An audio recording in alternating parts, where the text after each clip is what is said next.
എല്ലാവർക്കും നമസ്കാരം. നമ്മുടെ കേരള സമൂഹത്തെ കണ്ണീരിലാഴ്ത്തുന്ന ഒരുപിടി സംഭവങ്ങളാണ് കുറച്ച് ദിവസങ്ങളായിട്ട് സംഭവിച്ചുകൊണ്ടിരിക്കുന്നത്. നമുക്ക് കർണാടകയിൽ അർജുനെ നഷ്ടപ്പെട്ടു. അദ്ദേഹത്തെ തിരിച്ചു കിട്ടാനുള്ള ശ്രമത്തിന്റെ ഇടയിൽ കേരളം കണ്ടതിൽ വെച്ച് ഏറ്റവും വലിയ ദുരന്തം സംഭവിച്ചിരിക്കുകയാണ്. ചൂരന്മല ഉരുൾപൊട്ടൽ. ഇവയെക്കുറിച്ചെല്ലാം ചിന്തിക്കുമ്പോൾ നമ്മുടെ മലയാളികളുടെ മനസ്സിലേക്ക് കടന്നു വരുന്ന ഒരുപിടി സംശയങ്ങളുണ്ട്. ആ സംശയങ്ങൾ ദൂരീകരിക്കാനുള്ള ഒരു ചെറിയ ശ്രമമാണ് ഈ വീഡിയോ.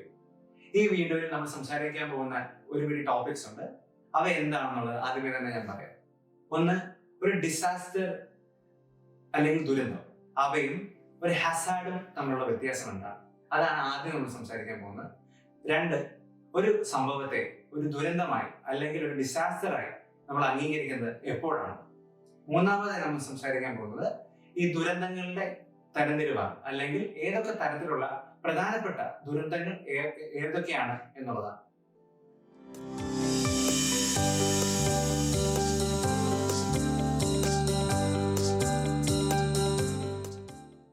അപ്പോൾ നമ്മൾ നേരത്തെ പറഞ്ഞ പോലെ നമ്മൾ ഇനി പറയാൻ പോകുന്നത് ഒരു ഹസാർഡും ഒരു ഡിസാസ്റ്ററും തമ്മിലുള്ള വ്യത്യാസമാണ്.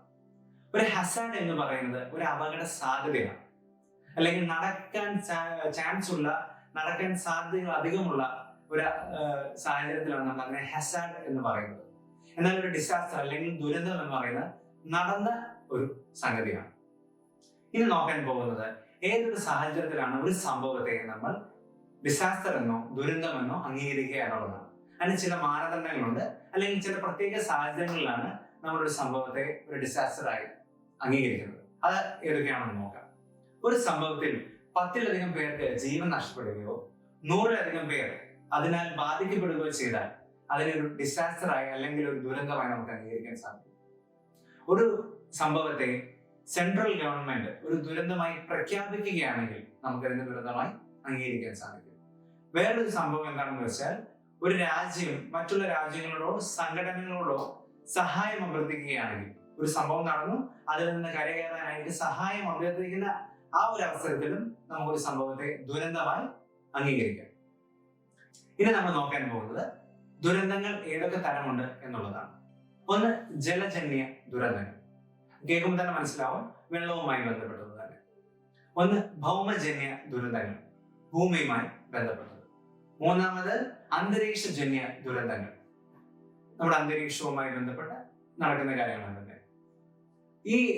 ഇത് കേൾക്കുമ്പോൾ നിങ്ങൾക്ക് ഒരു സംശയം തോന്നിയേക്കാം, ഉരുൾപൊട്ടൽ എന്ന് പറയുന്നത് ജലജന്യ ദുരന്തമാണോ ഭൗമജന്യ ദുരന്തമാണോ? ഉരുൾപൊട്ടൽ എന്ന് പറയുന്നത് ഒരു ഭൗമജന്യ ദുരന്തമാണ്. അപ്പൊ സംശയം തോന്നിയേക്കാം, അതിലും വെള്ളം ഉണ്ടല്ലോ, ജലമുണ്ടല്ലോ, എന്തുകൊണ്ടാണ് അത് അങ്ങനെ കാണാത്തത്? പക്ഷെ നമ്മുടെ തരംതിരിവിൽ ഉരുൾപൊട്ടൽ വരുന്നത് ഭൗമജന്യ ദുരന്തത്തിലാണ്.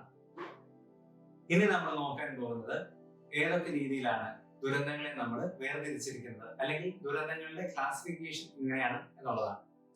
അത് പ്രധാനമായും 4ആയിട്ടാണ് തിരിച്ചിരിക്കുന്നത്. ഒന്ന്, അന്തരീക്ഷവുമായി ബന്ധപ്പെട്ടത്. 2, ജലവുമായി ബന്ധപ്പെട്ടത്. 3, ഭൂമിയുമായി ബന്ധപ്പെട്ടത്. 4, ജൈവാവസ്ഥയുമായി ബന്ധപ്പെട്ടത്. അന്തരീക്ഷവുമായി ബന്ധപ്പെട്ട ദുരന്തങ്ങൾ ഏതൊക്കെയെന്ന് നമുക്ക് ചെറുതായിട്ടൊന്ന് നോക്കാം. നമ്മുടെ ചുഴലിക്കാറ്റ്, കൊടുങ്കാറ്റ്, ആലിപ്പഴം പൊഴിയുന്നത്, ഇവയെല്ലാം അന്തരീക്ഷവുമായി ബന്ധപ്പെട്ട ദുരന്തങ്ങളാണ്. രണ്ടാമതായിട്ടുള്ളത് ജലവുമായി ബന്ധപ്പെട്ട ദുരന്തങ്ങൾ, അല്ലെങ്കിൽ ജലജന്യ ദുരന്തങ്ങൾ. 3 അതിൽ വരുന്നതാണ് നമ്മുടെ വെള്ളപ്പൊക്കം, സുനാമി എന്നിവയൊക്കെ. മൂന്നാമതായി വരുന്നത് ഭൗമജന്യ ദുരന്തങ്ങൾ. അപ്പം നമ്മുടെ ഉരുൾപൊട്ടൽ വരുന്നത് ഭൗമജന്യ ദുരന്തങ്ങളുടെ കാറ്റഗറിയിലാണ്. 4ാമത് ജൈവാവസ്ഥയുമായി ബന്ധപ്പെട്ട ദുരന്തങ്ങളാണ്.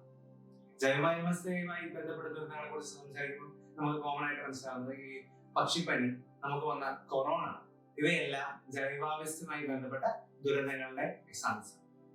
നമ്മൾ മുമ്പേ പറഞ്ഞ ആ ഒരു കാറ്റഗറിയിൽ പെടാത്ത വേറെയും ദുരന്തങ്ങളുണ്ട്. മനുഷ്യരുടെ പ്രവർത്തനങ്ങൾ മൂലം സംഭവിക്കുന്ന ചില ദുരന്തങ്ങൾ. അവയിൽ ഏറ്റവും പ്രധാനപ്പെട്ട ഒരു ദുരന്തം, നമ്മുടെ ഇന്ത്യയിൽ സംഭവിച്ച ദുരന്തങ്ങളുടെ ലിസ്റ്റ് എടുത്ത് നോക്കുമ്പോൾ നമുക്ക് പെട്ടെന്ന് തന്നെ പറയാൻ പറ്റുന്ന ഒന്നാണ് ഭോപ്പാൽ വിഷവാതക ദുരന്തം. അതുപോലെ നടക്കുന്ന ചില സ്ഫോടനങ്ങൾ, ചില കെട്ടിടങ്ങളുടെ തകർച്ച, അശാസ്ത്രീയമായ കൺസ്ട്രക്ഷൻസ് മൂലം സംഭവിക്കുന്ന ചില കെട്ടിടങ്ങളുടെ തകർച്ച, അതിലൂടെ നഷ്ടപ്പെടുന്ന ജീവന്റെ കണക്കുകൾ, ഇതെല്ലാം മനുഷ്യന്റെ പ്രവൃത്തി മൂലം സംഭവിക്കുന്ന ദുരന്തങ്ങളാണ്. ഇന്ത്യയിൽ ദുരന്ത നിവാരണത്തെ സംബന്ധിച്ച ഒരു നിയമം പാസ്സാവുന്നത് 2005-ലാണ്. ഇത് പ്രകാരം ഇന്ത്യയിൽ ത്രിതല ദുരന്ത നിവാരണ അതോറിറ്റീസ് ആണ് ഉള്ളത്. അതിൽ പ്രധാനപ്പെട്ടത് അല്ലെങ്കിൽ ആദ്യത്തേത് ദേശീയ ദുരന്ത നിവാരണ അതോറിറ്റി. അതിന്റെ ചെയർപേഴ്സൺ എന്ന് പറയുന്നത് പ്രധാനമന്ത്രി. അതിനെ സഹായിക്കുന്ന ഒരു കമ്മിറ്റി ഉണ്ട്, അതാണ് നാഷണൽ എക്സിക്യൂട്ടീവ് കമ്മിറ്റി. രണ്ടാമതായിട്ടുള്ളത് സംസ്ഥാന ദുരന്ത നിവാരണ അതോറിറ്റി. അതിന്റെ ചെയർപേഴ്സൺ എന്ന് പറയുന്നത് മുഖ്യമന്ത്രിയാണ്. അതിനെ സഹായിക്കാൻ ഒരു സ്റ്റേറ്റ് എക്സിക്യൂട്ടീവ് കമ്മിറ്റി ഉണ്ട്. മൂന്നാമത് പറയാനുള്ളത് ഡിസ്ട്രിക്ട് ഡിസാസ്റ്റർ മാനേജ്മെന്റ് അതോറിറ്റി.